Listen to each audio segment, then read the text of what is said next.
আসসালামু আলাইকুম সুপ্রিয় এইচএসসিয়ান সবাইকে স্বাগতম জানাচ্ছি আজকের আমাদের স্পেশাল লাইভ ক্লাসে। আমাদের নিয়মিত আয়োজনের আজকে আমরা চলে আসলাম আমাদের অনুপাত বিশ্লেষণের সিকিউ সলভ ক্লাসে। তোমরা নিশ্চয়ই দেখেছো গত ক্লাসে আমরা সলভ করেছি অনুপাত বিশ্লেষণের এমসিকিউ গুলা, অর্থাৎ যে এমসিকিউ গুলো আমাদের সবচাইতে বেশি গুরুত্বপূর্ণ এবং সবচাইতে বেশি আসবে সেই এমসিকিউ গুলো নিয়ে আমরা কত ক্লাসে কথা বলেছি। আজকে আমরা অনুপাত বিশ্লেষণ বা আর্থিক বিবরণী বিশ্লেষণ থেকে যে দুটো সিকিউ আমাদের আসতে পারে তার অনুরূপ প্রশ্নগুলো আমরা প্র্যাকটিস করব ইনশাআল্লাহ। আজকের এক ক্লাসে তোমরা অন্তত দুইটা সৃজনশীল কমন পেয়ে যাবা। আর যেই অনুপাতগুলো আমাদের সবচাইতে বেশি গুরুত্বপূর্ণ এবং সবচাইতে বেশি জোর দিতে হবে সেগুলো আমরা আজকে দেখাবো। সো সবাইকে আমি রিকোয়েস্ট করব যে যেখানে দেখছো আছো একটু কাইন্ডলি আমাদের লাইভটাকে শেয়ার করে দাও। যারা যারা আছো সবাই একটু কমেন্ট করে জানাও আমার কথাটা স্পষ্ট শোনা যাচ্ছে কিনা, সবকিছু ক্লিয়ার আছে কিনা একটু জানাও। জাস্ট আমি এখনই ক্লাসটা শুরু করব, তোমাদের মতামতের জন্য আমি একটু অপেক্ষা করতেছি। সবাই কেমন আছো, কে কোথা থেকে ক্লাসটা করছো একটু জানাও। শিক্ষার্থী বন্ধুরা সবাইকে আমি রিকোয়েস্ট করব আমাদের ক্লাসটা সবার কাছে পৌঁছে দেওয়ার জন্য। কারা কারা ক্লাসে আছো, একটু কোথা থেকে দেখছো একটু আমাদের সাথে একটু শেয়ার করো। আমরা এখনই ক্লাসটা শুরু করতে যাচ্ছি। সবাইকে আমি রিকোয়েস্ট করব আমাদের ক্লাসটা বন্ধু বান্ধব নিয়ে একসাথে শুরু করার জন্য, কারণ আজকের ক্লাসটা তোমার জন্য খুবই ইফেক্টিভ ক্লাস। কারণ এই ক্লাস থেকে ইনশাআল্লাহ অন্তত 25 নাম্বার তোমাদের কমন আসবে। সো এই ক্লাস থেকে যে প্রশ্ন আসতে পারে, যে টাইপের প্রশ্ন আসতে পারে, সিকিউ কিভাবে সলভ করতে হয়, টোটাল সব বিষয় নিয়ে আজকে আমাদের কথা হবে ইনশাআল্লাহ। সবাইকে রিকোয়েস্ট করব সবাই সবার জায়গা মতো বন্ধু বান্ধবের কাছে ক্লাসটাকে একটু শেয়ার করে দাও। পাশাপাশি আমাদের যে যেখানে আছে সবাইকে একটু মেনশন করে দাও। আমি সবার উদ্দেশ্যে বলবো সবাই একটু ক্লাসটাকে শেয়ার করে দাও প্লিজ, কারণ এই ক্লাসটা তোমাদের জন্য খুবই গুরুত্বপূর্ণ একটা ক্লাস হতে যাচ্ছে। আর এই ক্লাসটা আমরা ইনশাল্লাহ সবাই একসাথে যাতে করতে পারি সেই চিন্তা ভাবনা থেকে ইনশাল্লাহ আমরা ক্লাসটাকে সবার কাছে পৌঁছে দেওয়ার ট্রাই করব। তো শিক্ষার্থী বন্ধুরা, আমি গত ক্লাসে তোমাদের সাথে আলোচনা করেছি আমাদের আর্থিক বিবরণী বিশ্লেষণের এমসিকিউ গুলো নিয়ে, অর্থাৎ কি কি টাইপের এমসিকিউ গুলো আসতে পারে, কি টাইপের প্রশ্ন আসতে পারে সেগুলা। আজকে আমরা এই অধ্যায়ে রিলেটেড যতগুলো সিকিউ প্রশ্ন আসতে পারে আমি অনলি 5টা প্রশ্ন তোমাদের সলভ করাবো। এই পাঁচটা প্রশ্নের মধ্যে তোমাদের সকল ধরনের অনুপাতগুলা থাকবে, যে অনুপাতগুলা বেশি আসবে সেগুলাও থাকবে। এর পাশাপাশি এই অনুপাতগুলাকে কিভাবে তুমি খুব ইজিলি সলভ করতে পারো সেই বিষয়টা আমি তোমাদেরকে শেয়ার করব। জাস্ট আমি 1 মিনিট সময় নিচ্ছি তোমাদের কাছ থেকে।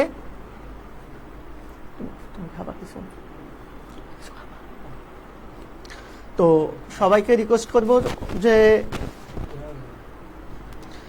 সবাই ক্লাসে চলে আসো, সবাই ক্লাসে চলে আসো। আমরা এখনই ক্লাসটা শুরু করব। আমি জাস্ট একটু ওয়েট করতেছি তোমাদের জন্য। কারা কারা ক্লাসে আসো একটু জানাও।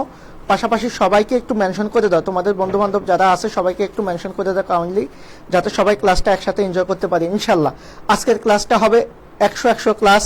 আজকের ক্লাসে তোমরা অনুপাত বিশ্লেষণ সংক্রান্ত যত ধরনের প্রবলেম আছে তোমাদের, অর্থাৎ যে যে টাইপের প্রবলেম হতে পারে সকল প্রবলেম ইনশাল্লাহ সলভ হয়ে যাবে ইনশাল্লাহ। তো সবাইকে আমি রিকোয়েস্ট করব যে অবশ্যই হ্যাঁ তোমরা ক্লাসে চলে আসো। আমি আর কথা না বাড়িয়ে আমি এখনই চলে গেলাম আমাদের ক্লাসে। আমি সবাইকে একটু রিকোয়েস্ট করব কারা কারা ক্লাসে আসো একটু কমেন্ট করে 1 মিনিটের জন্য আমাকে জানিয়ে দাও। আমি এখনই ক্লাসটা তোমাদের কাছে পৌঁছে দেওয়ার চেষ্টা করব। যারা যারা এখনো ক্লাসে অংশগ্রহণ করতে পারো নাই তাদেরকে একটু রিকোয়েস্ট করব যে অবশ্যই তোমরা ক্লাসে যুক্ত হয়ে যাও। ওকে, আমরা এবার চলে যাব আমাদের ক্লাসে। আমি একটু শেয়ার করে দিচ্ছি ক্লাসটা আমার গ্রুপগুলোতে, যাতে করে আমার স্টুডেন্ট যারা আছে তারা অন্তত ক্লাসগুলা করতে পারে। তো শিক্ষার্থী বন্ধুরা তোমাদেরকে একটা রিকোয়েস্ট করব, অবশ্যই তোমরা যারা ক্লাসগুলা করবা তারা অবশ্যই অনেক ভালো কিছু পাবা। সেজন্য তোমরা অন্তত তোমাদের কাছে প্রত্যাশা থাকবে অবশ্যই নিয়মিত ক্লাসগুলা করো। ক্লাসগুলা করার পর ইনশাল্লাহ যদি কোনো ধরনের কোনো প্রবলেম থাকে তখন আমাদের সাথে কথা বলতে পারবা। সো লাইভ ক্লাসের গুরুত্বটা আসলে তোমরা বুঝবা তখনই যখন ক্লাসটা করার পর নোটটা করবা, এরপরে পরীক্ষার হলে যাবা ইনশাল্লাহ এটার বেনিফিট বা ফিডব্যাক তোমরা পাবা। যাই হোক, আমি আর কথা না বলি আমাদের চলে যাব আজকে সিকিউ সলভ ক্লাসে। যেহেতু আমরা সিকিউ সলভ করব সেহেতু এই সিকিউ সলভের ক্ষেত্রে আমরা সরাসরি সিকিউ প্রশ্নগুলোতে চলে যাচ্ছি। আমি একটু কথা বলে নিব আমরা এখন যে সিকিউ গুলা তোমাদেরকে দেখাবো, এই সিকিউ গুলা তোমাদের জন্য খুব গুরুত্বপূর্ণ, কারণ এই সিকিউ গুলা থেকে তোমরা প্রতিবারই প্রশ্ন পাবা।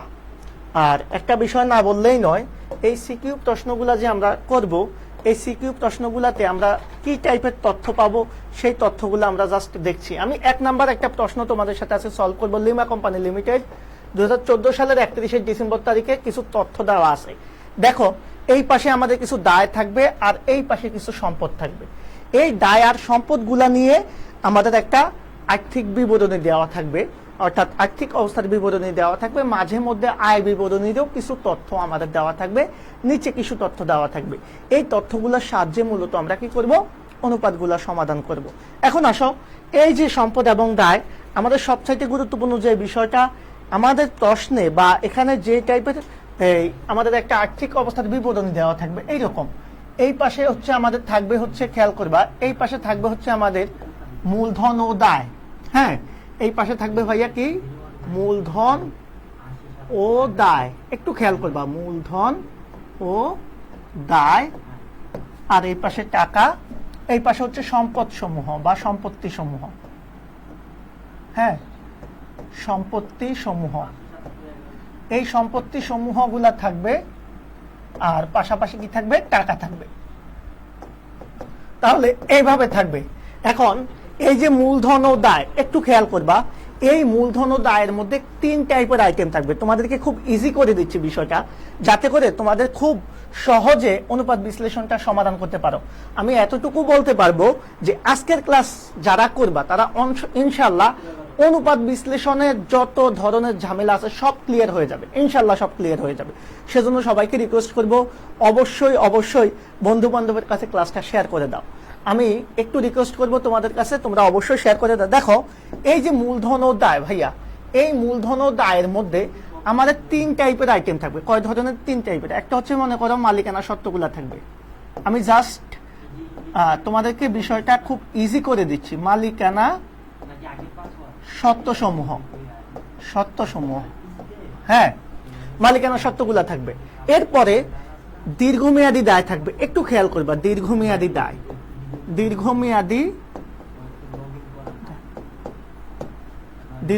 দায়। এরপরে থাকবে আমাদের চলতি দায় বা ভবিষ্যৎ ব্যবস্থাগুলা, চলতি দায়। এই 3 টাইপের আইটেম থাকবে আমাদের মূলধন ও দায় পাশে। খেয়াল করবা, খুবই ইন্টারেস্টিং একটা বিষয়, এই মূলধন ও দায় পাশে আমাদের 3 ধরনের আইটেম থাকবে। মাসুদ ভাই, তাহলে এই 3 টাইপের আইটেম থাকবে আমাদের এই পাশে। তাহলে মালিকানা সত্ত্ব থাকবে, দীর্ঘমেয়াদী দায় থাকবে, চলতি দায় ও ভবিষ্যৎ ব্যবস্থা থাকবে। এই 3 টাইপের আইটেম যোগ করে আমাদের যেটা হবে সেটা হচ্ছে আমাদেরকে দায় সমূহ বা মূলধন ও দায়, এটা শেষ। আর সম্পদ পাশে থাকবে আমাদের 3 ধরনের সম্পদ বা 4 ধরনের সম্পদ। একটা হচ্ছে সর্বপ্রথম আমরা জানি যে স্থায়ী সম্পদ। একটু খেয়াল করবা, স্থায়ী সম্পদগুলা থাকবে। হ্যাঁ, এরপরে হচ্ছে আমাদের বিনিয়োগ থাকবে, দীর্ঘমেয়াদী বিনিয়োগটা থাকবে। খেয়াল করবা। আচ্ছা, বিনিয়োগটা আমি অনুপাতে দেখাবোই না, অনুপাতে আমি বিনিয়োগটাকে দেখাবোই না। ওকে, আমি চলতি সম্পদ থাকবে। এরপরে হচ্ছে অসমন্বিত ব্যয় বা ভুয়া সম্পদ থাকবে।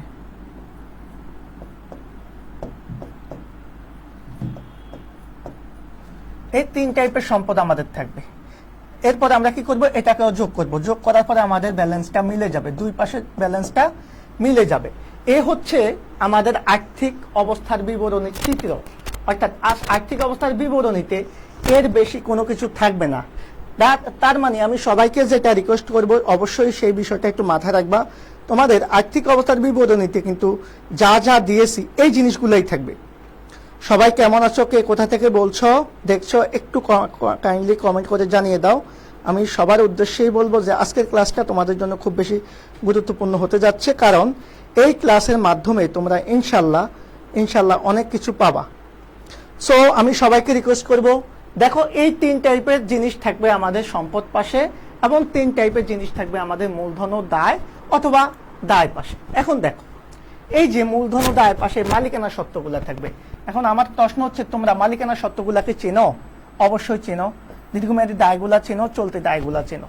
আমি যদি নাও চিনো, আমি তোমাদেরকে জাস্ট অল্প কিছু মালিকানা সত্ত্ব বলে দিব, সেগুলাই এখানে থাকে। সাধারণত মাথায় রাখবা, মালিকানা সত্ত্বের মধ্যে আমাদের শেয়ার মূলধনগুলো থাকে, সাধারণ শেয়ার মূলধন প্লাস অগ্রাধিকার শেয়ার মূলধন। তাহলে মালিকানা সত্ত্বের মধ্যে আমাদের এই যে মালিকানা সত্ত্ব, আমি জাস্ট যদি এই বিষয়টা দেখাই, তাহলে মালিকানা সত্ত্বের মধ্যে আমাদের কি থাকবে?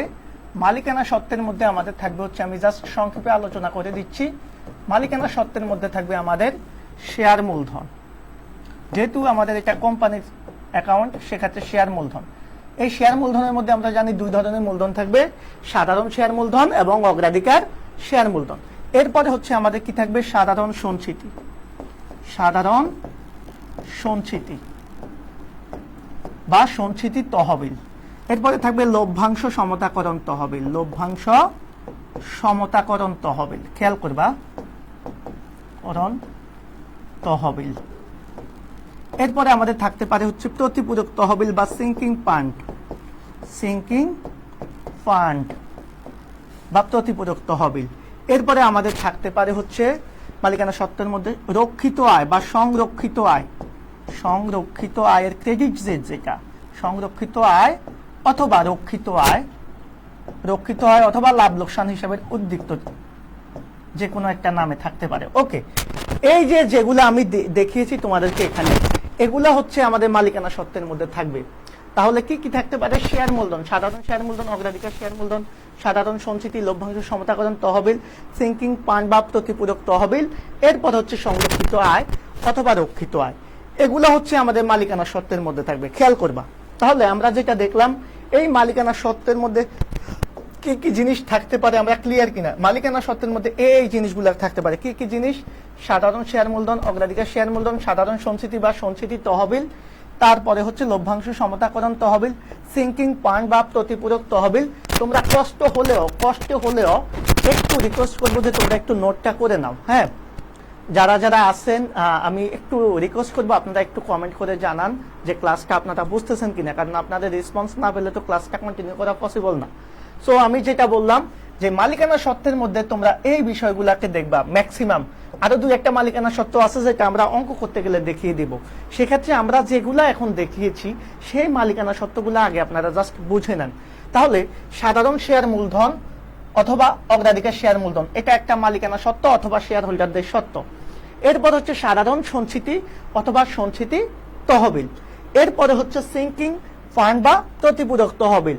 এরপরে হচ্ছে বিনিয়োগ সঞ্চিতি তহবিল আছে, লভ্যাংশ সমতাকরণ তহবিল আছে, তারপর হচ্ছে সিঙ্কিং ফান্ড বা প্রতিপূরক তহবিল আছে, পরিপূরক তহবিল আছে, সংরক্ষিত আয়ের ক্রেডিটসের অথবা রক্ষিত আয় অথবা সংরক্ষিত আয় নামে আরো একটা মালিকানা সত্ত্ব আছে। আশা করি ক্লিয়ার।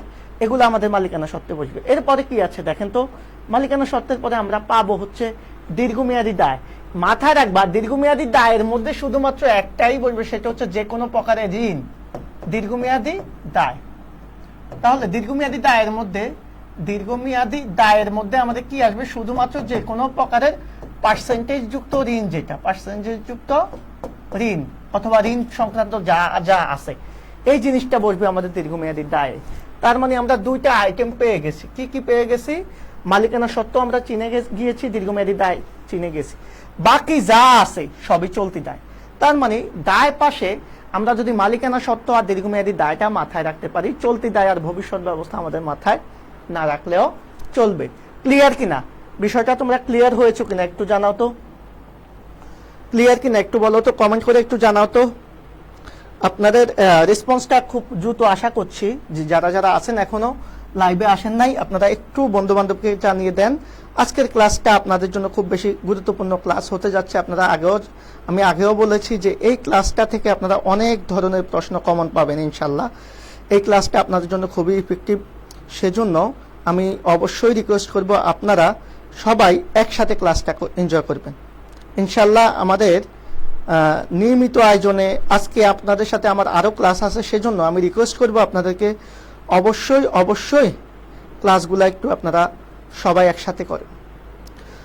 সো এবার আমরা যেটা চলে যাব, খেয়াল করো, আমরা যেখানে চলে যাব সেটা হচ্ছে এই যে মালিকানা সত্ত্বগুলো আমরা আলোচনা করেছি বা মূলধন দায় পাশটা আপনাদের ক্লিয়ার। এবার আসেন সম্পদ পাশে। তাহলে কি হতে পারে?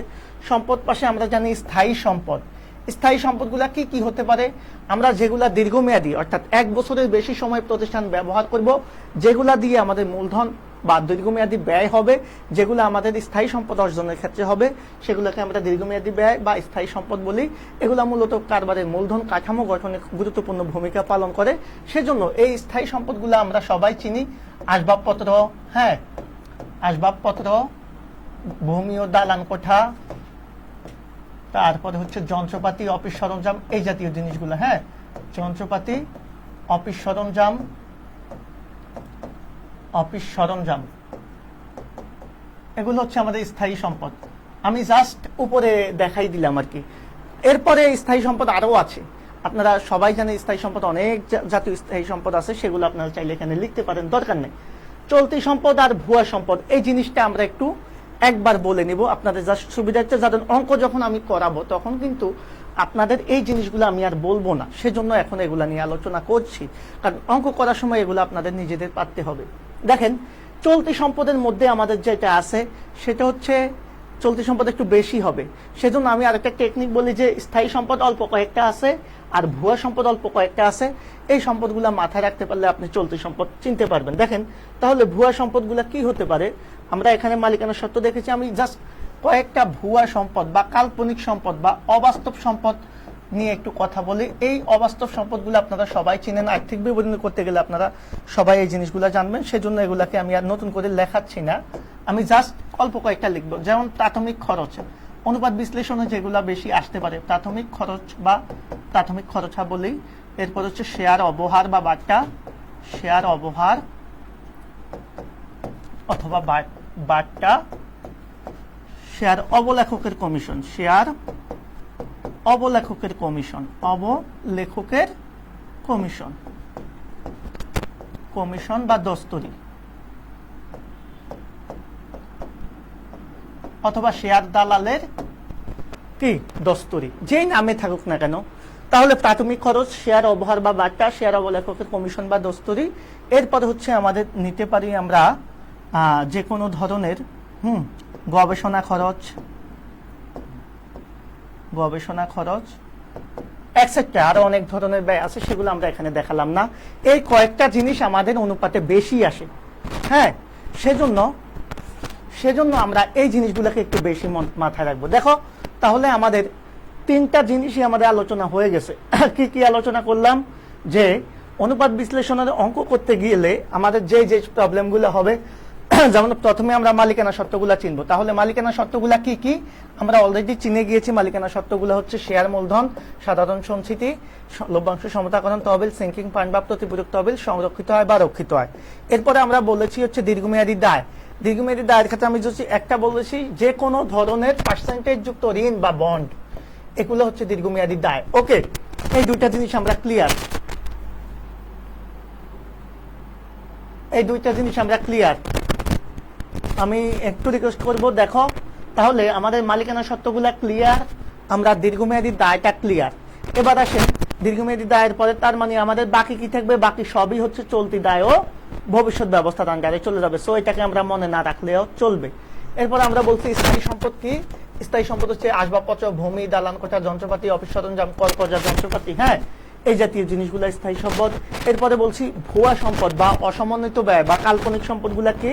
কাল্পনিক সম্পদগুলো হচ্ছে, দেখো আমি দেখিয়ে দিলাম, এই যে কাল্পনিক সম্পদ বা ভুয়া সম্পদ বা অসমন্বিত ব্যয়, সেগুলো হচ্ছে প্রাথমিক খরচ, শেয়ার অবহার বা বাট্টা, শেয়ার অবলেখকের কমিশন বা দস্তরি, গবেষণা খরচ, এই জাতীয় খরচগুলো। এখন দেখো আমরা কিন্তু অলরেডি আমাদের আর্থিক বিবরণীর, আর্থিক অবস্থার বিবরণী নিয়ে টোটাল বিশ্লেষণ করে ফেলেছি।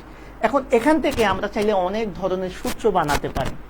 তাহলে সূত্র যে বানাবো, সেই সূত্র বানাতে গেলে কি টাইপের সূত্র আসতে পারে, সেই সূত্রগুলো আমরা এখন আপনাদেরকে একটু দেখাবো। দেখো, যদি তোমাকে কখনো বলে মোট সম্পদের পরিমাণ, কি বলে? প্রথম প্রশ্ন বলে মোট সম্পদ, তাহলে কি করবা? এই সম্পদ পাশে যা যা আছে সব যোগ করার কথা। তবে মাথায় রাখবা, খুবই গুরুত্বপূর্ণ কথা এখন আমি বলতেছি, এটা একটু গুরুত্ব দিয়ে দেখবা। অনুপাত বিশ্লেষণে এই যে ভুয়া সম্পদ, এটাকে কখনোই সম্পদ হিসাবে বিবেচনা করা হয় না। আমি আবারও বলছি, অনুপাত বিশ্লেষণ বা আর্থিক বিবরণী বিশ্লেষণের অঙ্কে এই যে ভুয়া সম্পদ বা প্রাথমিক খরচ, এটাকে কখনো সম্পদ হিসাবে বিবেচনা করা হয় না। সেক্ষেত্রে তোমাকে যদি মোট সম্পদ বের করতে বলে, সাপোজ তুমি কিভাবে বের করবা মোট সম্পদটা? হ্যাঁ, মোট সম্পদটা কিভাবে বের করবা? জাস্ট যদি তোমাকে কেউ বলে যে মোট সম্পদের পরিমাণ নির্ণয় করার জন্য, সেক্ষেত্রে তুমি কি করবা? মনে করো স্থায়ী সম্পদ আছে 100 টাকা, হ্যাঁ, চলতি সম্পদ আছে 60 টাকা, আর ভুয়া সম্পদ আছে 40 টাকা। তাহলে সম্পদ পাশের যোগফল কত হয়? সম্পদ পাশের যোগফল অলরেডি আমরা জানি, সম্পদ পাশের যোগফল হয়ে যায় তাহলে 200 টাকা। একটু খেয়াল করবা, 200 টাকা। আমি জাস্ট তোমাদের বোঝানোর জন্য বলছি। এখন সম্পদ পাশের যোগফল কিন্তু 200 হয়ে যাচ্ছে, আর এখানে তাহলে এই পাশেও কত হবে? আমরা জানি এই পাশেও আমাদের কত হবে? এই পাশেও আমাদের 200ই হবে। তাহলে এই পাশে 200 হবে। খেয়াল করো, এই পাশে যেহেতু 200 হয়েছে, এই পাশেও আমাদের 200 হবে। আমরা সবাই জানি দুই পাশ মিলে যাবে। এখন ধরে নাও মালিকানা সত্ত্ব মনে করো 120 টাকা। এরপরে মনে করো দীর্ঘমেয়াদী দায় আছে মেবি 50 টাকা, চলতি দায় আছে কত? 30 টাকা। ওকে, তাহলে এখানে আমাদের 200 টাকা হয়ে গেল। তাহলে এই যে একটা মিল, সম্পদ পাশ এবং দায় পাশের একটা মিল কিন্তু আমাদের সবসময় খেয়াল রাখতে হবে। এখন দেখো, প্রশ্ন যদি তোমার আসে যে আমি আজকে যে বিষয়টা তোমাদের সাথে শেয়ার করবো, এটা খুবই গুরুত্বপূর্ণ। দেখো, আমাদের আর্থিক বিবরণী বিশ্লেষণ বা অনুপাত বিশ্লেষণে যেটা হয়, আমাদের একটা আর্থিক অবস্থার বিবরণী দেওয়া থাকে, সেখানে আমাদের মূলধন ও দায় পাশ থাকে অথবা দায় পাশ থাকে, আর এক পাশে সম্পত্তি পাশ থাকে। তো মূলধন ও দায় পাশে তিনটা জিনিস থাকে, আমি আগেও বলেছি, মালিকানা সত্ত্ব, দীর্ঘমেয়াদী দায়, চলতি দায় ও ভবিষ্যৎ ব্যবস্থা। সো মালিকানা সত্ত্বগুলো আমরা অলরেডি দেখে ফেলেছি যে মালিকানা সত্ত্বগুলা কি হতে পারে। মালিকানা সত্ত্বগুলা হতে পারে এই যে আমি এখানে দেখিয়েছি, শেয়ার মূলধন, সাধারণ সঞ্চিতি, লভ্যাংশ সমতাকরণ তহবিল, সিঙ্কিং ফান্ড বা প্রতিপূরক তহবিল, অথবা সঞ্চিতি তহবিল হতে পারে, সংরক্ষিত আয় বা রক্ষিত আয় হতে পারে, হতে পারে হচ্ছে আমাদের বিনিয়োগ সঞ্চিতি তহবিল, হতে পারে আমাদের হচ্ছে পরিপূরক তহবিল। এই জাতীয় হিসাবগুলোকে আমরা মালিকানা সত্ত্ব বলি। এরপর আমি বলছি মালিকানা সত্ত্ব ছাড়া থাকতে পারে দীর্ঘমেয়াদী দায়। দীর্ঘমেয়াদী দায়ের মধ্যে একটাই থাকবে, যে কোনো পার্সেন্টেজ যুক্ত ঋণ, এটা আমরা জানি, অলরেডি হয়ে গেছে দুইটা। আর চলতি দায়ের ক্ষেত্রে বলছি এই দুইটা ব্যতীত বাকি সব চলতি দায়। আবার সম্পদের ক্ষেত্রে বলছি স্থায়ী সম্পদ। স্থায়ী সম্পদগুলো হচ্ছে আসবাবপত্র, ভূমি ও দালান কোঠা, কলকারখানা, যন্ত্রপাতি, অফিস সরঞ্জাম, হ্যাঁ, এই জাতীয় জিনিসগুলোকে আমরা স্থায়ী সম্পদ বলবো। ভুয়া সম্পদের ক্ষেত্রে আমরা জাস্ট একটা তালিকা দিয়েছি যে প্রাথমিক খরচাবলী, শেয়ার অবহার বা বাট্টা, শেয়ার অবলেখকের কমিশন বা দস্তরি, গবেষণা খরচ, অন্যান্য যে প্রারম্ভিক ব্যয়গুলো আছে সেগুলা। তাহলে একটু খেয়াল করো, স্থায়ী সম্পদ চলে গেল, ভুয়া সম্পদ চলে গেল, বাকি সব চলতি সম্পদ। আমরা চলতি সম্পদগুলো সবাই চিনি, নগদ তহবিল, ব্যাংক জমা, দেনাদার, প্রাপ্য হিসাব, সমাপনী, মজুত পণ্য বা মজুত পণ্য, অগ্রিম ব্যয়, বকেয়া আয়, হ্যাঁ, সবাই আমরা জানি। প্রাপ্য যে কোনো সম্পদ, এগুলো আমরা জানি, সেজন্য এগুলো আলোচনা করলাম না। এখন তোমাকে যদি বলে যে মোট সম্পদ বের করতে, ভাইয়া মোট সম্পদ বলতে আমরা কাকে বুঝবো বলো তো? আমাকে একজন বলো অন্তত, যে মোট সম্পদ বলতে এখানে আমরা কত টাকা বুঝবো? 200 টাকা? মোট সম্পদ বলতে কি আমরা 200 টাকা বুঝবো? একটু জাস্ট তোমাদের কাছে জানার আছে যে অনুপাত বিশ্লেষণে মোট সম্পদ বলতে কিন্তু আমরা 200 টাকা বুঝবো না। কারণ হচ্ছে এখানে মোট সম্পদ মানে 200 হতে পারে না। কেন হতে পারে না? কারণ এই যে ভুয়া সম্পদটা আছে, এই ভুয়া সম্পদকে কখনোই অনুপাত বিশ্লেষণে বা আর্থিক বিবরণী বিশ্লেষণের সম্পদ হিসেবে বিবেচনা করা হয় না। সেজন্য নেটে আজকে একটু সমস্যা হচ্ছে মনে হয়।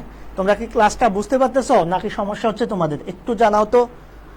ইন্টারনেট জনিত একটু প্রবলেম হচ্ছে মেবি, আমার এখানে দেখা যাচ্ছে। তোমরা কি ক্লাসটা বুঝতেছো নাকি সমস্যা হচ্ছে? তাহলে একটু দেখো, আমরা যেটা বললাম মোট সম্পদ বললে তোমাকে কি করতে হবে? এই ভুয়া সম্পদটা বাদ দিয়ে হিসাব করতে হবে। তাহলে হিসাবটা তুমি দুই ভাবে করতে পারো। কিভাবে? মোট সম্পদ কত হয় যোগ করো, এই যে স্থায়ী সম্পদ আর চলতি সম্পদ যোগ করলে হয়ে যায়, অর্থাৎ 100 + 60 = 160। এটা হবে তোমার মোট সম্পদ। এখন তুমি যদি বলো যে না আমি এভাবে করব না, আমি কি করব? 200 লিখে ফেলবো। তাহলে সম্পদ পাশের টোটাল যোগফল যদি লিখো, সেখান থেকে ভুয়া সম্পদটা বাদ দিয়ে দাও। 200 থেকে 40 মাইনাস করলেও কি হবে? 160। 160 হবে। ক্লিয়ার? তাহলে তুমি দুই ভাবে মোট সম্পদ বের করতে পারো। কিভাবে? আজকে খুব প্রবলেম হচ্ছে মনে হয়। একটা হচ্ছে কি, মোট সম্পদ বের করতে হলে তুমি কি করতে পারো? চলতি সম্পদ আর স্থায়ী সম্পদ যোগ করে করতে পারো, যেখানে ভুয়া সম্পদ যোগ করবা না।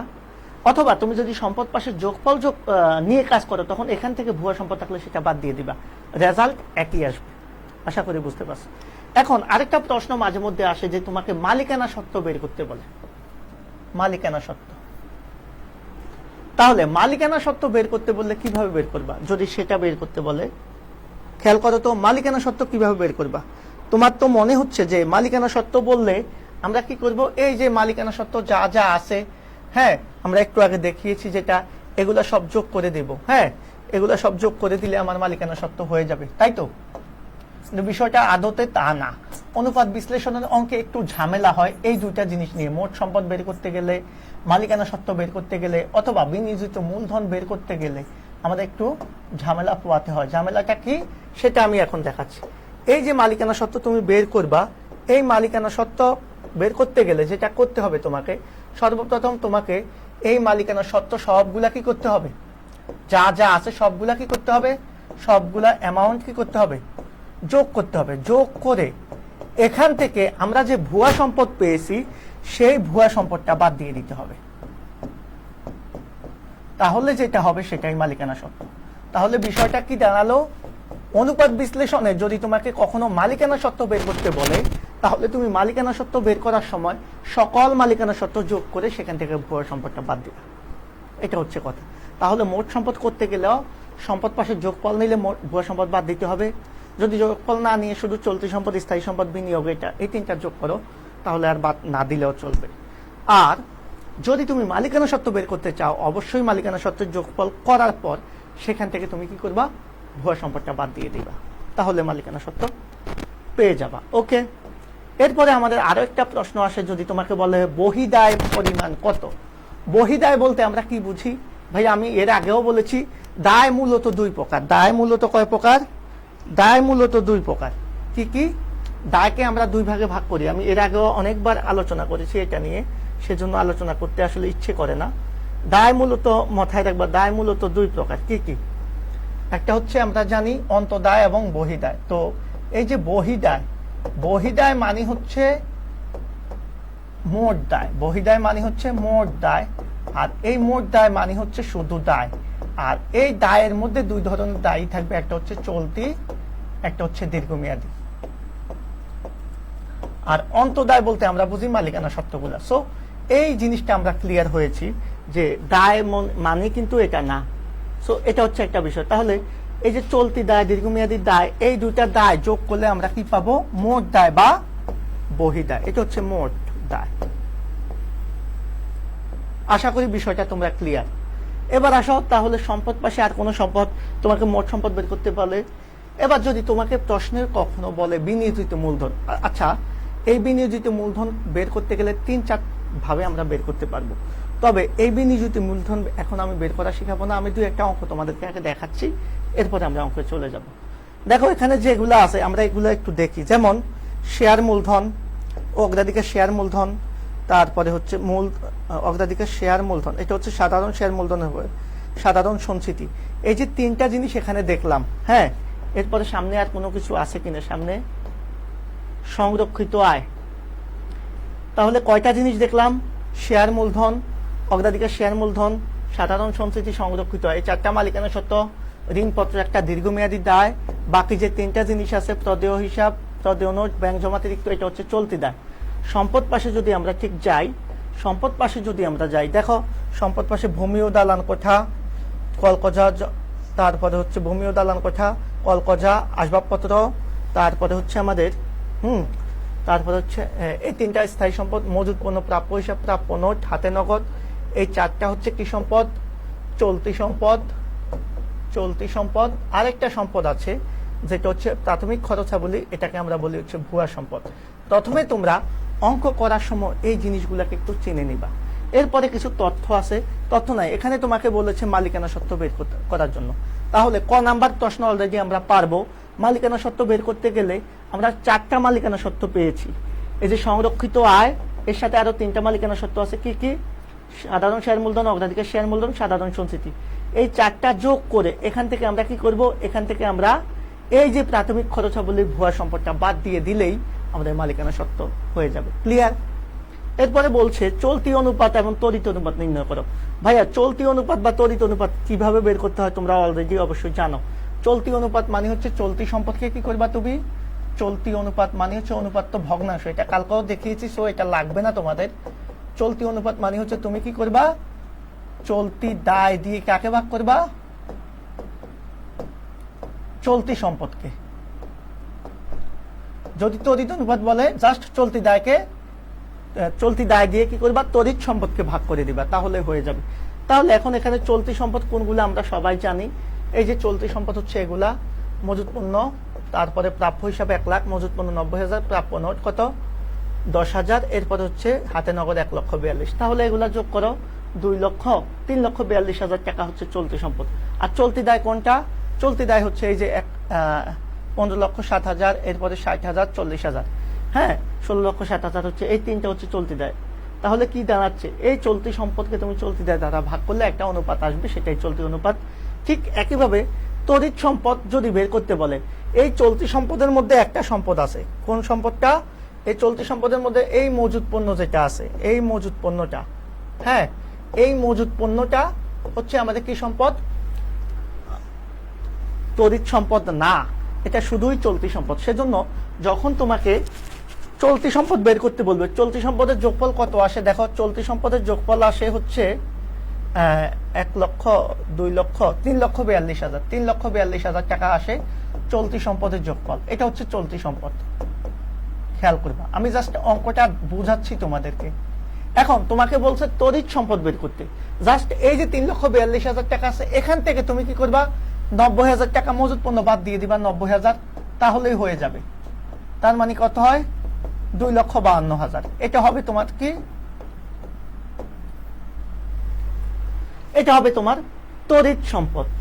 এটা কি 2,52,000 হচ্ছে তোমার তড়িৎ সম্পদ। ক্লিয়ার বিষয়টা, তোমরা বিষয়টা ক্লিয়ার কিনা বলো তো। তাহলে দেখো তুমি একই অঙ্ক থেকে চলতি সম্পদ যেভাবে বের করছো, তড়িৎ সম্পদ সেভাবে বের করতে পারবা, জাস্ট মজুত পণ্যটা বাদ দিয়ে দিবা। অথবা চাইলে তুমি যদি মনে করো যে আমি মজুত পণ্য যোগ করবো না, বাকি 3টা চলতি সম্পদ যোগ করে সেটাও তড়িৎ সম্পদের সমান হবে, সমস্যা নাই। এই যে 1,10,000, 1,42,000, 2,52,000, যেভাবেই চাও তুমি কি করতে পারো, তড়িৎ সম্পদ বের করে নিতে পারো। তাহলে খুবই ইজিলি আমরা চলতি সম্পদ, তড়িৎ সম্পদ বের করতে নিতে পারি। আবার যদি তোমাকে মালিকানা সত্ত্ব বের করতে বলে, জাস্ট মালিকানা সত্ত্বগুলো যোগ করে সেখান থেকে ভুয়া সম্পদটা বাদ দিয়ে দিবা, দ্যাটস ইট, অন্য কোনো কিছুই না। এরপর হচ্ছে কার্যকরী মূলধন অনুপাত, মানে হচ্ছে চলতি মূলধন অনুপাত। একই সূত্র, জাস্ট কি করবা, এই চলতি দায় দিয়ে কাকে ভাগ করবা, চলতি মূলধনকে ভাগ করবা। এখন কথা হচ্ছে চলতি মূলধন কিভাবে বের করবা, ওই যে চলতি সম্পদ থেকে চলতি দায় মাইনাস করলে তুমি চলতি মূলধন পাবা। খুব সহজ একটা বিষয়। তাহলে এরপরের যে প্রশ্নটা আমরা সেটা নিয়ে দেখব। দায় মালিকানা অনুপাত হচ্ছে এই যে আমাদের, আমি একটু আগে দেখিয়েছি তোমাদেরকে, দায় মালিকানা মানে হচ্ছে এই যে বহি দায় বা মোট দায়, হ্যাঁ এই মালিকানা সত্ত্বকে মোট দায় দ্বারা ভাগ করলে আমরা যেটা পাই, বহি দায় ডিভাইডেড বাই মালিকানা সত্ত্ব। তাহলে এটাই হচ্ছে দায় মালিকানা অনুপাত, একটা ব্যবসা প্রতিষ্ঠান। তাহলে 1 নাম্বার প্রশ্নটাতে যে টাইপের প্রশ্ন আসতে পারে আমরা অলরেডি জেনে গিয়েছি। এবার আসলে 2 নাম্বার প্রশ্নটার দিকে আমরা একটু তাকাই। দেখো 2 নাম্বার প্রশ্নে যদি আমরা একটু যাই, তাহলে আমরা একটা জিনিস দেখতে পাবো, সেটা হচ্ছে কি, এখানে অ্যামাউন্ট গুলো একটু এলোমেলো হয়ে গেছে। হ্যাঁ অ্যামাউন্ট গুলো আমি একটু তোমাদেরকে বুঝিয়ে দিচ্ছি, না হলে একটু প্রবলেমে পড়বো। সেটা হচ্ছে এইদিকে তাকাও, শেয়ার মূলধন, সাধারণ শেয়ার মূলধন হচ্ছে 2,10,000 টাকা, সাধারণ সঞ্চিতি 30,000 টাকা, সাধারণ সঞ্চিতি তহবিল বন্ড হচ্ছে 1 লক্ষ টাকা, সংরক্ষিত আয়ের উদ্বৃত্ত 20,000 টাকা, প্রদেয় হিসাব হচ্ছে 30,000, প্রদেয় নোট 10,000। এটা যোগফল হচ্ছে 4 লাখ, আর এই পাশে সম্পদ পাশের যোগফল 4 লাখ। আশা করি বিষয়টা বুঝতে পেরেছ, যদিও অ্যামাউন্ট গুলো একটু এলোমেলো হয়ে গেছে, আমি জাস্ট দেখাই দিলাম। এখন দেখো এখানে যে প্রশ্নটা আমরা এখন সলভ করব, এই প্রশ্নটার দিকে শুরুতে আমরা দেখি, আমরা আগেও বলেছি এটা হচ্ছে মূলধন ও দায়, এই পাশে হচ্ছে সম্পদ আর টাকা। এখন এই যে মূলধন ও দায়, এই মূলধন ও দায়ের মধ্যে আমরা কি কি পাবো, 3টা আইটেম পাবো। একটা হচ্ছে মালিকানা সত্ত্বগুলা পাবো, তাহলে মালিকানা সত্ত্বগুলো আগে আমরা চিনে নিই। সাধারণ শেয়ার মূলধন, ওকে, সাধারণ সঞ্চিতি তহবিল, এই 2টা পেলাম। এবার আসে দীর্ঘমেয়াদী সংরক্ষিত আয়ের উদ্বৃত্ত, এই 3টা হচ্ছে মালিকানা সত্ত্ব, খেয়াল করবা। তাহলে এখানে মালিকানা সত্ত্ব কত পেলাম, মালিকানা সত্ত্ব বা শেয়ার হোল্ডারদের সত্ত্ব, আমি মালিকানা সত্ত্ব বলছি, সমস্যা নাই, একই জিনিস।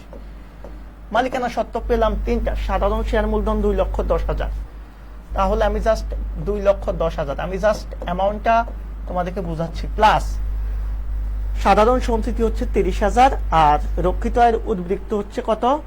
সাধারণ সঞ্চিতি হচ্ছে 30,000, রক্ষিত আয়ের উদ্বৃত্ত হচ্ছে 20,000। তাহলে 2,10,000 30,000 প্লাস 20,000 সমান কত হয়? সমান হচ্ছে মালিকানা সত্ত্ব হচ্ছে কত?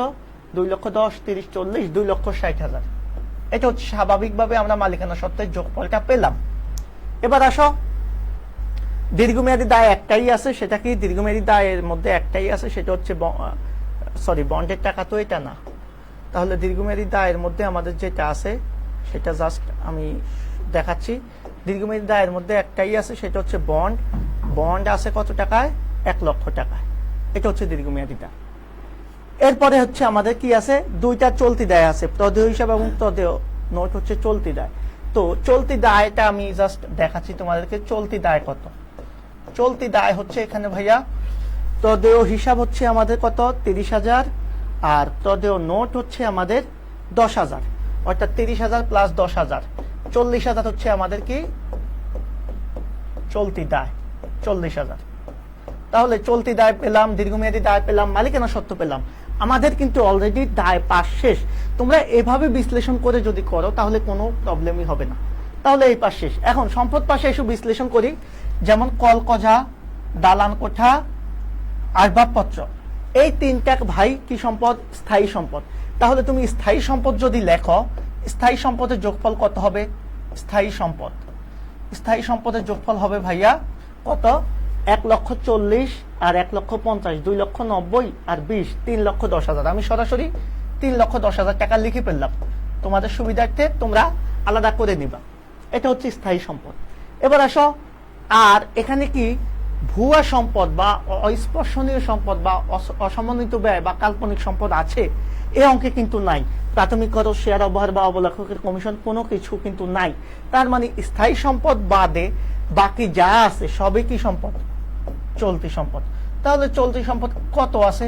তুমি তো জানো টোটাল যোগফল হচ্ছে 4 লাখ। এখান থেকে 3,10,000 যদি স্থায়ী সম্পদ হয়, বাকি 90,000 টাকা হবে চলতি সম্পদ। শেষ। দেখো কত টেকনিক্যালি আমরা বিষয়টা বের করে ফেললাম। তোমরা কি বুঝতে পারছো? তাহলে এই বিশ্লেষণটা আমরা আগে করে ফেললাম। কিভাবে? আমি আগে মালিকানা সত্ত্ব, দীর্ঘমেয়াদী দায় এবং চলতি দায় বের করে ফেললাম। এরপরে আমি কি করলাম? স্থায়ী সম্পদ বের করে ফেললাম, চলতি সম্পদ বের করে ফেললাম। এখন আমরা যে কোনো প্রশ্নের অ্যান্সার খুব সহজে দিতে পারবো। দেখো এখানে আরো কিছু তথ্য আছে, সেই তথ্যগুলো আমরা একটু দেখি। তথ্যগুলো কি বলেছে? বলেছে 2014 সালে কোম্পানির মোট বিক্রয়ের পরিমাণ 8 লাখ, যার 25% বাকিতে।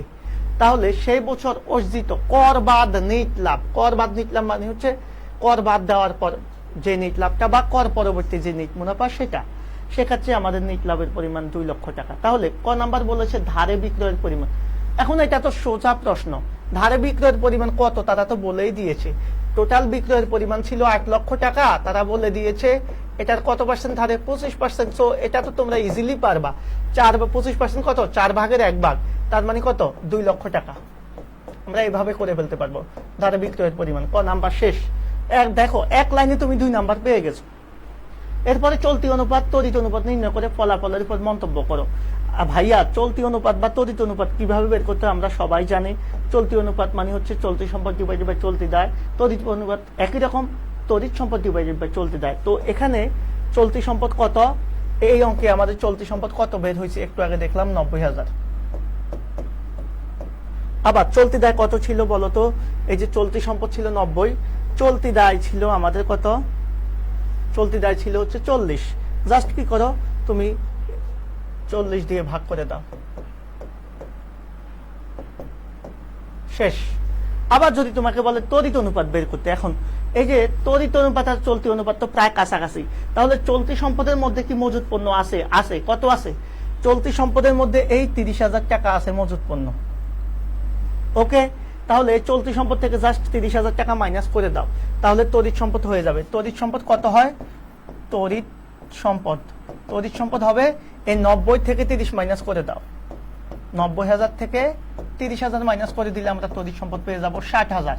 সো তড়িৎ সম্পদ হয়ে যাবে 60,000 টাকা। আমরা কি করব, জাস্ট যদি আমাদের তড়িৎ অনুপাত বের করতে বলে তখন কি হবে, জাস্ট এখানে 60,000 হবে, 40,000 হবে, ক্যালকুলেশন করে নিবা, শেষ। এখন আদর্শ মান কি মনে রাখবা, চলতি অনুপাতের আদর্শ মান হচ্ছে 2:1, আর তড়িৎ অনুপাতের আদর্শ মান হচ্ছে কি 1:1। এখন এই জিনিসগুলোর মানে কি সেটা আমি সংক্ষেপে একটু আলোচনা করে দিচ্ছি। দেখো, চলতি অনুপাতের আদর্শ মান হচ্ছে 2:1, মানে হচ্ছে একটা ব্যবসা প্রতিষ্ঠানে যদি 1 টাকা চলতি দায় থাকে, কয় টাকা, 1 টাকা চলতি দায় থাকে, হ্যাঁ, সেই প্রতিষ্ঠানে কম পক্ষে 2 টাকা মানে দ্বিগুণ চলতি সম্পদ থাকতে হবে। তাহলে এটার মানে হচ্ছে একটা প্রতিষ্ঠানে যদি 1 টাকা দায় থাকে, চলতি দায়, তার মানে কম পক্ষে দ্বিগুণ বা 2 টাকা চলতি সম্পদ থাকতে হবে। যদি এর কম থাকে তাহলে সেটার মান সন্তোষজনক হবে না, বেশি থাকলে সন্তোষজনক হবে। ঠিক একইভাবে তড়িৎ অনুপাত মানে হচ্ছে 1 টাকা দায়ের জন্য 1 টাকা সম্পদ থাকবে, সেম। এটা হচ্ছে আদর্শ মানের কথা। তাহলে এটা অনুসারে তোমরা মন্তব্যটা করতে পারবা। এবার আসো মূলধন গিয়ারিং অনুপাত। মূলধন গিয়ারিং অনুপাত আর দিনাদার আবর্তন অনুপাত এবং ফলাফলের উপর মন্তব্য করতে বলেছে। ভাইয়া, মূলধন গিয়ারিং অনুপাতটা করব আমরা মূলত কি দিয়ে, দুইটা জিনিস দিয়ে। একটা হচ্ছে মাথায় রাখবা, এই যে মালিকানা সত্ত্ব, এই মালিকানা সত্ত্বের সাথে আমাদের কি করতে হবে, স্থির খরচযুক্ত তহবিলকে কি করতে হবে, ভাগ করতে হবে। এখন স্থির খরচযুক্ত তহবিল কি সেটা অনেকেই জানো না, আমি জাস্ট একটু তোমাদের সুবিধার্থে বলে দিই। স্থির খরচযুক্ত তহবিল, নাম শুনে একটা কথা মনে হবে, স্থির খরচযুক্ত তহবিল। প্রতিষ্ঠান, মাথায় রাখবা, প্রতিষ্ঠান যে সকল তহবিল সংগ্রহ করে, যে সকল খাত থেকে, তাদের মধ্যে যাদের ব্যয়টা স্থির থাকবে সেগুলার যোগফল হচ্ছে স্থির খরচযুক্ত তহবিল। এখন তুমি চিন্তা করো তো, তোমার ব্যবসা প্রতিষ্ঠান কোথায় থেকে দীর্ঘমেয়াদী তহবিল কালেকশন করে? 4টা জায়গা থেকে করে। শেয়ার মূলধনের মাধ্যমে, এরপর হচ্ছে কি কিসের মাধ্যমে, সাধারণ শেয়ার মূলধনের মাধ্যমে, অগ্রাধিকার শেয়ার মূলধনের মাধ্যমে, এরপরে হচ্ছে ঋণের মাধ্যমে, আরেকটা হচ্ছে সংরক্ষিত আয়ের মাধ্যমে। এখন একটু খেয়াল করবা, এই যে স্থির খরচযুক্ত তহবিল বলতে বোঝাচ্ছে আমার যে প্রতিষ্ঠান সংগ্রহ করেছে, মনে করো ঋণ থেকে, হ্যাঁ, ঋণ থেকে, আবার মনে করো অগ্রাধিকার শেয়ার মূলধন, অগ্রাধিকার শেয়ার মূলধন, এই দুইটা খাত, যে 4টা খাত থেকে মূলধন সংগ্রহ করেছে, তার মধ্যে এই দুইটা খাতের ব্যয় কিন্তু স্থির। অর্থাৎ ঋণ যদি নেওয়া হয় তাহলে ঋণের উপর সুদ দিতে হবে ফিক্সড। আবার ঋণটা যদি না নিয়ে সে যদি অগ্রাধিকার শেয়ার মূলধন থেকে মূলধনটা কালেকশন করে, তাহলে অগ্রাধিকার শেয়ার হোল্ডার তারাই যারা মূলধনের উপর নির্দিষ্ট হারে কি পায়, লভ্যাংশ পায় কোম্পানির নেট মুনাফার উপর। যেহেতু এই দুইটাই নির্দিষ্ট, সেজন্য এটার খরচটা স্থির বিদায়, এই দুইটার যোগফলটাই হবে স্থির খরচযুক্ত তহবিল। তাহলে স্থির খরচযুক্ত তহবিলের সূত্র কি হবে, দীর্ঘমেয়াদী দায়ের সাথে আমরা অগ্রাধিকার শেয়ার মূলধনটা যোগ করে দিব। যদি অগ্রাধিকার শেয়ার মূলধন না থাকে তাহলে যেটাই দীর্ঘমেয়াদী দায় সেটাই হচ্ছে স্থির খরচযুক্ত তহবিল। তাহলে এখানে একটা বিষয় আসো, এখানে দীর্ঘমেয়াদী দায় কত, এই যে 10% প্রদেয় বন্ড, এই 10% প্রদেয় বন্ডই হচ্ছে আমাদের এই যে 1 লক্ষ টাকা, এটাই হচ্ছে আমাদের স্থির খরচযুক্ত তহবিল। তাহলে এই অঙ্কে স্থির খরচযুক্ত তহবিল, তাহলে সূত্র তুমি কিভাবে ইউজ করবা, সূত্র তোমার মতো করে তুমি ইউজ করতে পারো যে মূলধন গিয়ারিং অনুপাত, খুবই গুরুত্বপূর্ণ একটা অনুপাত, অনেকে এটাকে মূলধন স্বয়ংক্রিয়তা অনুপাতও বলে। তাহলে আমরা জাস্ট লিখবো মূলধন গিয়ারিং অনুপাত, মূলধন গিয়ারিং অনুপাত। এটাকে আবার সূত্র 2 ভাবে ইউজ করে, একটা হচ্ছে কেউ স্থির খরচযুক্ত তহবিলটা উপরে লেখে, কেউ আবার নিচে লিখে। তো আমরা জাস্ট এক জায়গায় লিখি, আমি এখানে লিখি সাধারণ শেয়ারের মালিকানা, সাধারণ শেয়ারের মালিকানা, শেয়ার মালিকানা তহবিল বা মালিকানা লিখলাম, আর এখানে হচ্ছে স্থির খরচযুক্ত তহবিল। এটা উপরে লিখলাম, কেউ চাইলে এটাকে নিচে ওটাকে উপরে লিখতে পারো, সেক্ষেত্রে মানটা চেঞ্জ হবে। এভাবে যদি লিখি তাহলে আদর্শ মান হবে 2:1। আর যদি উল্টা করে লিখি, অর্থাৎ স্থির খরচযুক্ত তহবিল উপরে এবং সাধারণ শেয়ারের মালিকানা তহবিল নিচে, তখন হবে 1:2, একই জিনিস। তো আমার কাছে এটা ভালো মনে হয় সেজন্য লিখি। এখন সাধারণ শেয়ারের মালিকানা তহবিল বলতে কি বুঝি, আমরা যে মালিকানা সত্ত্ব বের করেছি, মাথায় রাখো, এই মালিকানা সত্ত্বের মধ্যে যদি কোনো অগ্রাধিকার শেয়ার মূলধন থাকে সেটা বাদ দিব, কিন্তু এই অঙ্কে সৌভাগ্যবশত অগ্রাধিকার শেয়ার মূলধন নাই। তার মানে সাধারণ শেয়ারের মালিকানা মানে হচ্ছে আমাদের যে মালিকানা সত্ত্ব সেটাই। তাহলে মালিকানা সত্ত্ব যেটা সেটাই সাধারণ শেয়ারের মালিকানা। তবে মালিকানা সত্ত্বের মধ্যে যদি অগ্রাধিকার শেয়ার থাকে সেটা বাদ দিতে হতো, কিন্তু এই অঙ্কে বাদ দেওয়ার দরকার নাই, কারণ অগ্রাধিকার শেয়ার মূলধন নাই। তাহলে সাধারণ শেয়ারের মালিকানা তহবিল কত আসলো? 2,60,000 টাকা। তুমি জাস্ট 2,60,000 টাকা এখানে লিখবা। এবার স্থির খরচযুক্ত তহবিল ঋণপত্র বন্ড হচ্ছে 1 লক্ষ টাকা। 1 লক্ষ দিয়ে ভাগ করে দাও, তাহলে কি আসবে? এই যে কাটাকাটি করো, 1 2 3 1 2 3 4 4। এখন এটা আসবে 2.6:1। ওই যে আমরা 2:1 দিয়েছি, তার মানে এটার মানটা সন্তোষজনক। কারণ হচ্ছে আমাদের যেহেতু মালিকানা তহবিলটা বেশি, দায়ের চেয়ে মালিকানা তহবিল বেশি থাকাটা ভালো। ওকে, এই হচ্ছে আমাদের এটার মন্তব্য। তাহলে আমরা এই যে খেয়াল করো, আমরা যে প্রশ্নটা সলভ করেছি যে মূলধন গিয়ারিং অনুপাত করে সেটার উপর একটা মন্তব্য দিয়েছি। তাহলে এইভাবে তোমরা সকল ধরনের এমসিকিউ গুলা সলভ করতে পারো। আমি ক্লাস কতক্ষণ যাবত নিচ্ছি তোমরা বুঝতে পারতেছো। আমরা ক্লাসটা শেষ করে দেব, যদি তোমাদের রেসপন্সটা না পাই তাহলে ক্লাসটা শেষ করে দিব, যেহেতু আজান দিচ্ছে। তাহলে এভাবে আমি পরের কোশ্চেনগুলো জাস্ট সংক্ষেপে চলে যাচ্ছি। এখানে আমাদের কি আছে, যা যা আছে সমস্যা নেই। এখানে মজুদ আবর্তন অনুপাত বের করতে বলছে। মজুদ আবর্তন অনুপাত কিভাবে বের করবা? বিক্রিত পণ্যের ব্যয়কে গড় মজুদ দিয়ে ভাগ করবা। ওকে, আরেকটা হচ্ছে দেনা দ্বারা মোট সম্পদ আবর্তন অনুপাত নিট বিক্রয়কে মোট সম্পদ দ্বারা ভাগ করবা। পাওনা দ্বারা আবর্তন অনুপাত নিট ধারক ক্রয়কে গড় পাওনা দ্বারা প্লাস গড় তহবিলের সমষ্টি দ্বারা ভাগ করবা। মোট সম্পদ আবর্তন অনুপাত কি 2 বার আসছে? আচ্ছা, ভুলে আসছে। কার্যকরী মূলধন অনুপাত তো বললামই যে কার্যকরী মূলধন অনুপাত মানে হচ্ছে আমাদের চলতি মূলধন অনুপাত। চলতি মূলধনকে চলতি দ্বারা ভাগ করবা। এরপরে যে প্রশ্নটা সেটা হচ্ছে আমাদের চলতি সম্পদের পরিমাণ। চলতি সম্পদ আমরা সবাই চিনি, এই অঙ্কে চলতি সম্পদগুলো জাস্ট একবারে দেখিয়ে দিচ্ছি। দেখো, চলতি সম্পদ এখানে স্থায়ী সম্পদ বলেই দিয়েছে, এটা স্থায়ী সম্পদ একসাথে দিয়ে দিয়েছে। এরপরে আমাদের এই যে অবলেখকের কমিশনটা হচ্ছে ভুয়া সম্পদ। এই দুইটা ছাড়া বাকি যা আছে সবই চলতি সম্পদ হয়ে যাবে, অর্থাৎ মজুত পণ্য, প্রাপ্য হিসাব, অগ্রিম খরচ, নগদ তহবিল সবই হবে চলতি সম্পদ। যদি তড়িৎ সম্পদ বের করতে বলতো তাহলে এই 4টা থেকে 2টা জিনিস মজুত পণ্য এবং অগ্রিম খরচ বাদ দিয়ে দিব। এরপরে যদি এখান থেকে তোমাকে বলে চলতি দায়, তাহলে চলতি দায় কিভাবে বের করবা? এই যে তদেয় হিসাব, চলতি হিসাব, বকেয়া আয়কর বা আয়কর সঞ্চিতি, বকেয়া খরচ, এই 3টা হচ্ছে চলতি দায়। এটা হচ্ছে দীর্ঘমেয়াদী দায়, এটা হচ্ছে মালিকানা সত্ত্ব। এই যে শেষ, আমাদের বিশ্লেষণ শেষ। এখন আমরা অঙ্কে চলে যাব। মোট লাভ অনুপাত, নিট লাভ অনুপাত। মোট লাভকে আমরা কি করব? নিট বিক্রয় দ্বারা ভাগ করব। নিট লাভকে নিট বিক্রয় দ্বারা ভাগ করে 100 দ্বারা গুণ করলে আমরা এগুলো পাবো। মজুদ আবর্তন অনুপাত, বিনিয়োজিত মূলধনের উপর সুদ ও কর পূর্ব নিট মুনাফা, যার সুদ ও কর পূর্ব নিট মুনাফাকে বিনিয়োজিত মূলধন দ্বারা ভাগ করব, তাহলেই হয়ে যাবে। এখন আজকের ক্লাসে সর্বশেষ যে আলোচনাটা আমি তোমাদের সাথে করব সেটা হচ্ছে বিনিয়োজিত মূলধন নিয়ে। এটা বাকি সবই তোমরা পারবা, যেটা তোমরা পারবা না সেটাই আমি এখন আলোচনা করব, সেটা হচ্ছে বিনিয়োজিত মূলধন নিয়ে। খেয়াল করবা, এই বিনিয়োজিত মূলধনটা কি এটা জানার জন্য আমরা জাস্ট মালিকানা সত্ত্বের 5টা আবার একটু রিপ্লাই করি তোমাদের জন্য। তোমরা দেখো, এখানে শেয়ার মূলধন হচ্ছে 14 লক্ষ, সাধারণ সঞ্চিতি 5 লক্ষ, ঋণপত্র 1 লক্ষ, তদেয় হিসাব বা বিবিধ পাওনাদার হচ্ছে 1,40,000, ব্যাংক জমাতিরিক্ত হচ্ছে 50 এবং তদেয় খরচ হচ্ছে, বকেয়া খরচ হচ্ছে 30। এটা হচ্ছে আমাদের কি? এটা হচ্ছে আমাদের দায় ও মালিকানা সত্ত্ব পাশ। আর এই পাশে সম্পদ পাশের সবগুলা আইটেম আমরা একটু দেখাই দিই। কলকজা হচ্ছে এত, ভূমি ও দালান কোঠা এত, আসবাবপত্র হচ্ছে 40, বিনিয়োগ মানে স্বল্প মেয়াদী বিনিয়োগ এরপর হচ্ছে কি বলে 1 লক্ষ, মজুত পণ্য হচ্ছে 3 লক্ষ, প্রাপ্য হিসাব হচ্ছে 4,10,000, প্রাপ্য নোট বা বিল হচ্ছে 90, হাতে নগদ 60 আর অগ্রিম খরচ 20। এ হচ্ছে আমাদের টোটাল কত? এটা হচ্ছে আমাদের টোটাল কি বলবো, এই হচ্ছে টোটাল আমাদের 22,20,000 টাকা, 22,20,000 টাকা যোগফল। এখন এখান থেকে আমরা কি করব? এখান থেকে আমরা যেটা করব, এখান থেকে আমরা বের করব বিনিয়োজিত মূলধন। তো বিনিয়োজিত মূলধনের ক্ষেত্রে আমাদের অনেক ধরনের সূত্র আছে শিক্ষার্থী বন্ধুরা।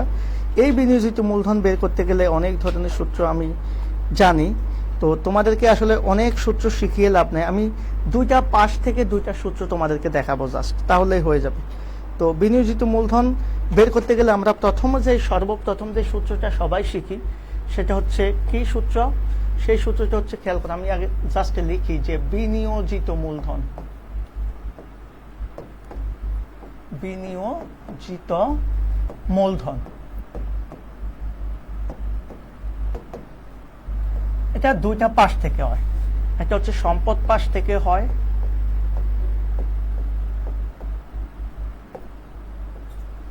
তাহলে সম্পদ পাশ থেকে যদি আমরা বিনিয়োজিত মূলধনটা লিখি তাহলে আমরা লিখব হচ্ছে প্রথমে আমাদের মোট সম্পদ। এখনো মোট সম্পদ বলতে সম্পদ পাশের যোগফলটাকে বোঝাবো, আর যদি সেটা না বোঝায় এখান থেকে আমরা কি করব, ভুয়া সম্পদ যদি থাকে, যেহেতু সম্পদ পাশের যোগফলটা লিখছি সেখান থেকে ভুয়া সম্পদটা আমরা বাদ দিব এবং এই পাশের যে চলতি দায় আছে চলতি দায়টা মাইনাস করব। এখন এই মোট সম্পদের মধ্যে কি আসবে? এই মোট সম্পদের মধ্যে সম্পদের যোগফল আসবে।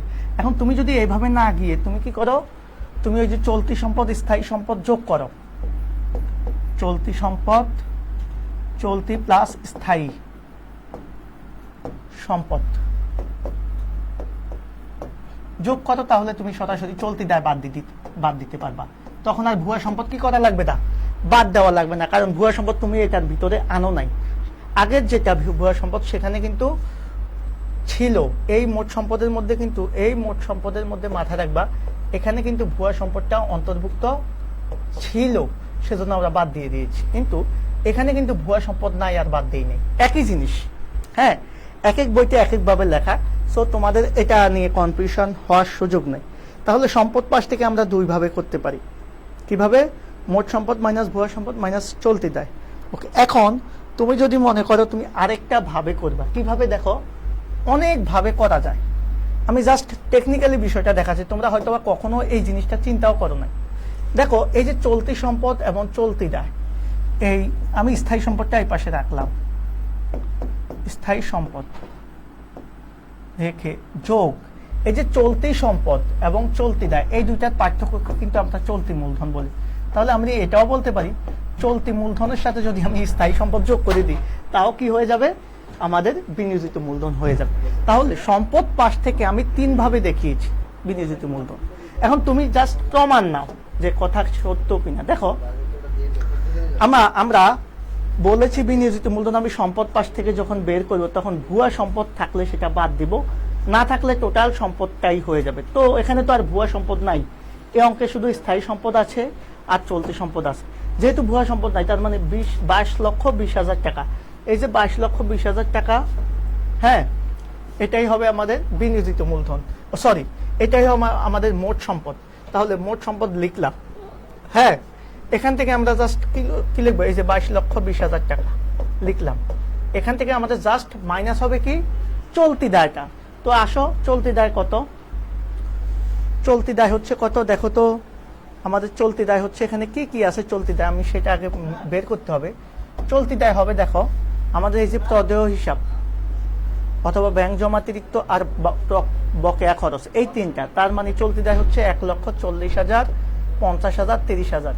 তাহলে 1,40,000, 50, 1,90,000 আর 30, 2,20,000 টাকা। এখান থেকে আমি জাস্ট 2,20,000 টাকা মাইনাস করে দিব। তাহলে আমাদের বিনিয়োজিত মূলধন হবে কত, 20 লক্ষ টাকা। এটা আমি সম্পদ পাশ থেকে বের করেছি। তাহলে সম্পদ পাশ থেকে তুমি চাইলে আবার অন্যভাবে বের করতে পারো, চলতি সম্পদ স্থায়ী সম্পদ যোগ করলে একই হবে 22,20,000 মোট সম্পদ। এখন আবার করতে পারো কি, স্থায়ী সম্পদগুলো যোগ করে, দেখো স্থায়ী সম্পদগুলো যোগ করে সেটার সাথে চলতি মূলধন যোগ করতে পারো, সেম একই জিনিস ভাইয়া, একই জিনিস। তাহলে এখন আসো আমরা দায় পাশ থেকে কিভাবে করব। দায় পাশ থেকে আমরা যদি বিনিয়োজিত মূলধন বের করতে চাই, দায় পাশ থেকে,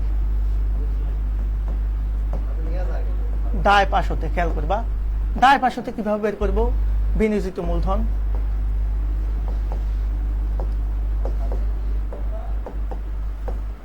দায় পাশ থেকে বিনিয়োজিত মূলধন বের করব কিভাবে, সবাই একটু খেয়াল করো, লাইভে আছো তোমরা?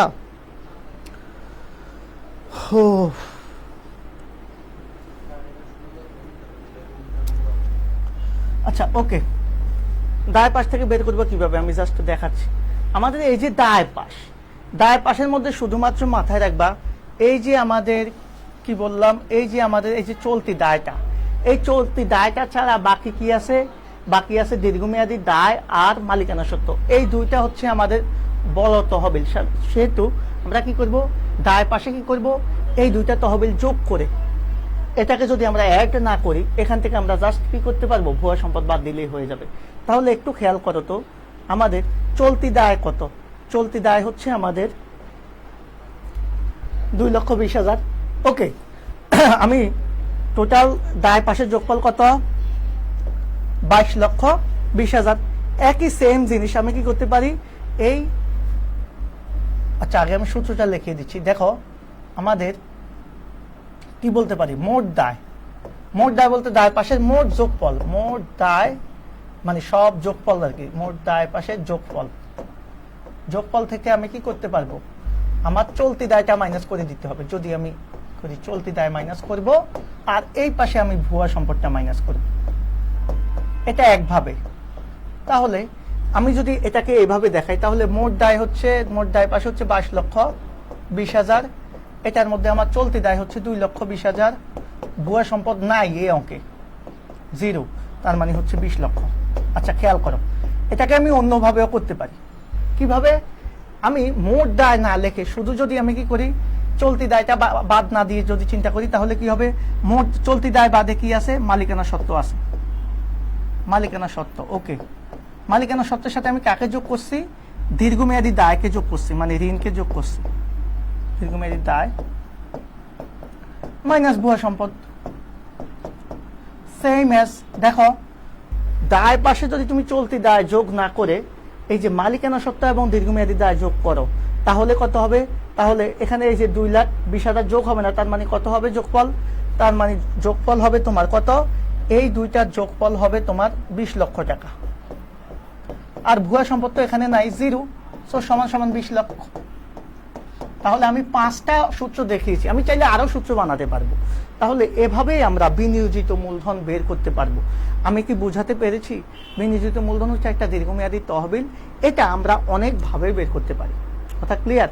তাহলে শিক্ষার্থীদের জন্য আমি আজকে বিনিয়োজিত মূলধনটা যেভাবে বের করেছি, সম্পদ পাশ থেকে কিভাবে বের করেছি, সম্পদ পাশ থেকে বের করেছি আমাদের মোট সম্পদের যোগফল থেকে যদি আমাদের কোনো ভুয়া সম্পদ থাকে সেটা বাদ দিব, এই পাশে চলতি দায় বাদ দিব।